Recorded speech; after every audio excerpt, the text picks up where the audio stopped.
Howdy, everybody. It's your boy TK, and I'm super excited to have you guys here today at the Rot Lot. Today, we're going to be talking about Absolute Flash, issue number 1 by DC Comics. I'm so excited to have you guys here today because we get to talk about one of my favorite characters. At least, the idea of them. I absolutely love the speedsters and everything that they normally do.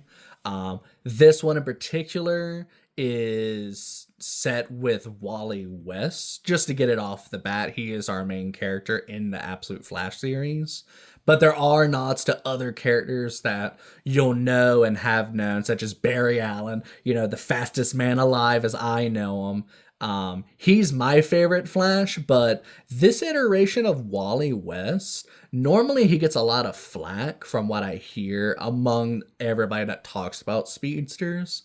But I think they did such a good job with him because they focus in on, him as a teenager, where, they mention it and, they kind of just, throw him to the wayside because, like, oh, you're just a kid, just get out of here. But this time it's actually more important to the story.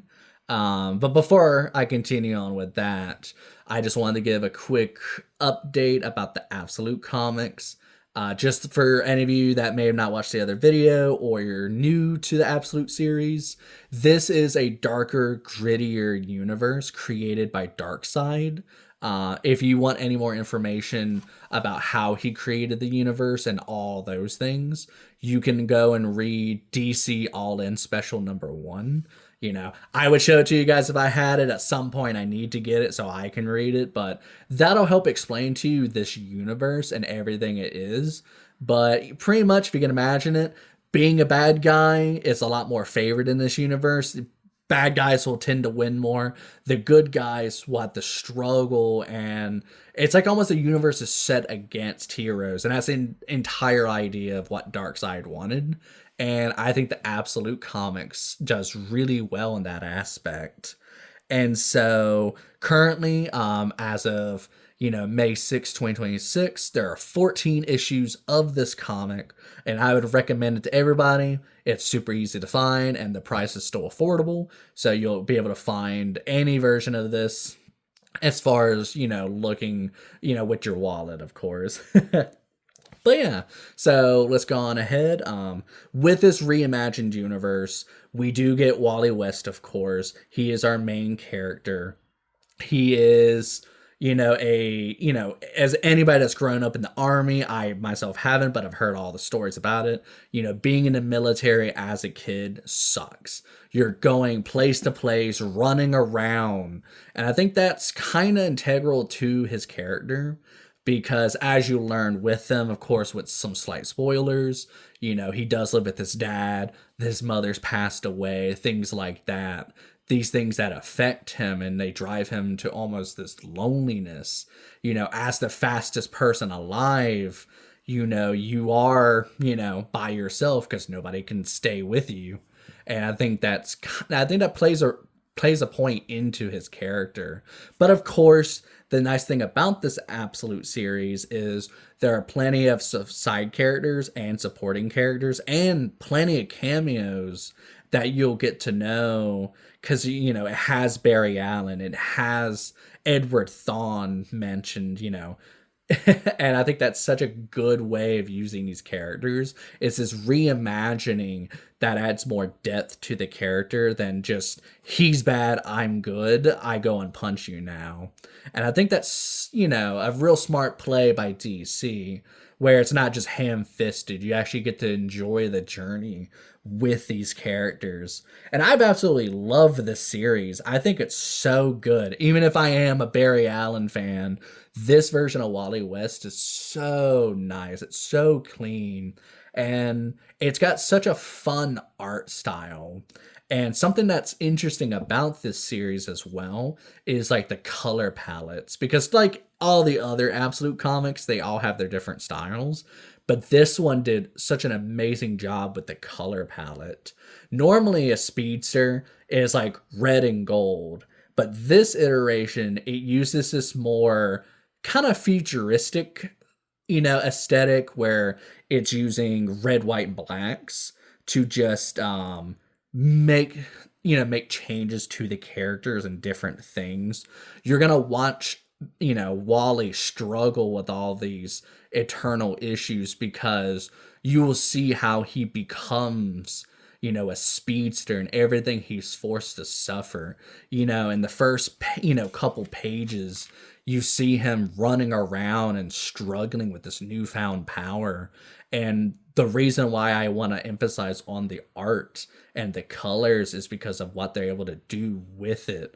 It's such an integral part of him, almost like how for Green Lanterns the color green represents everything about them.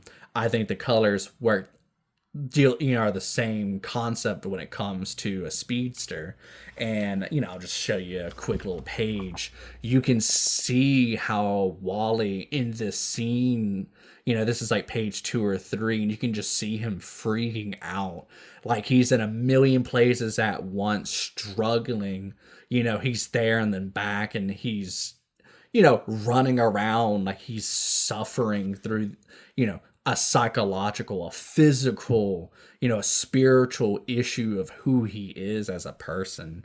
And I think that's such a great start for a character, literally breaking him down and building him back up, with a new origin and things in that manner.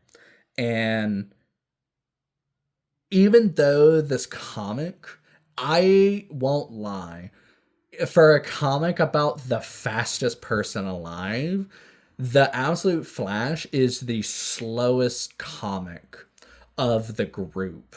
And that's not a bad thing to say, but it allows you a lot more breathing room to build up the world. We have some comics, that I'll get, into later when I talk about them, but you have this, like Monster of the Week, where you have Monster this week, and the next issue you have another monster, and it does that every issue. But this one is nice and slow. You're introduced to characters when they're needed, and they leave when they're no longer needed at the time. And so, for the fastest character, it has the slowest comic. And I think that's also a fun little thing that they've done with this, because, they're just taking their time. Why rush? And who else would know that better but a speedster? It's to take your time to enjoy the pace. Don't let it go out of control.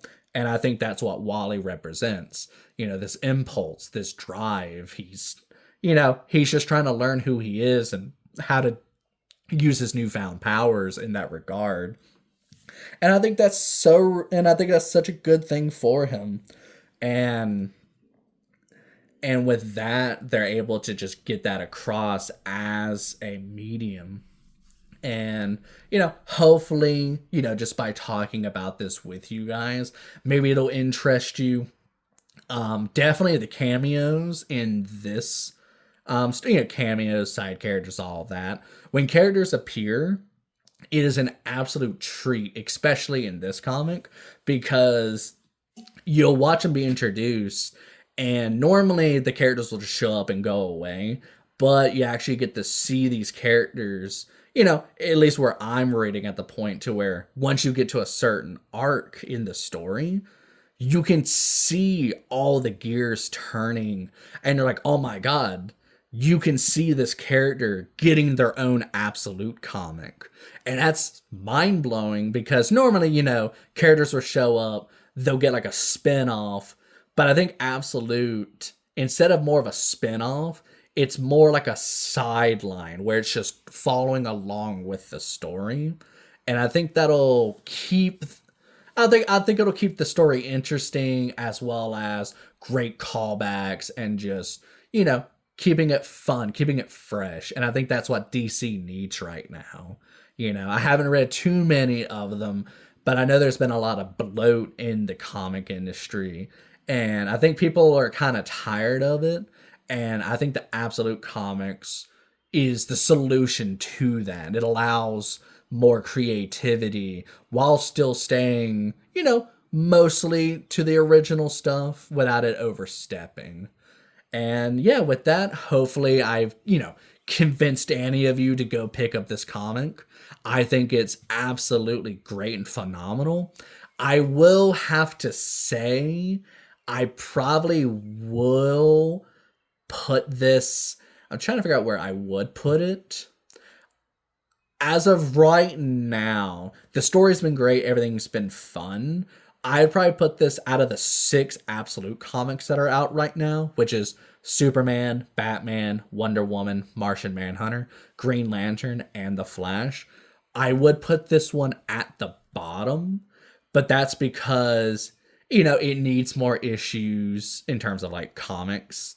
I think it needs more time to build up, but I think what it's built up to will help launch it off to maybe being a top comic for me one day. But as of right now, in my opinion, I put this as number 6.